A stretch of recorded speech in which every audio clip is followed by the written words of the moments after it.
Ötən gündən Respublika ərazisinə yağan güclü yağış sabah günorta saatlarından etibarən tədricən azalacaq. Belə ki, Bakıda və Abşeron yarımadasında yağış arabir yağacaq, sadəcə bəzi yerlərdə intensiv olacaq. Bunu real açıqlamasında Hidrometeoroloji Proqnozlar Bürosunun direktoru Gülşad Məmmədova bildirdi. Yarımadan ayrı-ayrı yerlərində yağan güclü yağıntılarla əlaqədar bəzi ərazilərdə su basma hallarının davam edəcəyi gözlənilir. Gündüz yağıntılar tədricən kəsiləcək. Gecə və səhər bəzi yerlərdə duman olacaq.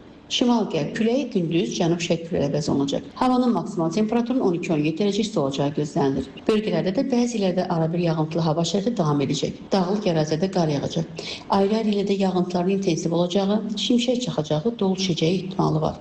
Gecə və səhər bəzi yerlərdə duman olacaq. Mülayim qərb küləyi əsəcək. Havanın maksimal temperaturu Aran rayonlarında 15-20 dərəcə isti, dağlıq ərazilərdə isə 2 dərəcə şaxtadan 3 dərəcəlik isti olacaq. Qeyd edək ki, 2026-cı ilin mart ayının ötən 27 gün ərzində düşən yağıntının miqdarı 128 mm olub ki, bu da aylıq normanın 542%-ni təşkil edir. Bakıda yağan yağışın miqdarı aylıq normanın 352%-ni təşkil edib. Yağıntının miqdarı isə 83 mm qeydə alınıb.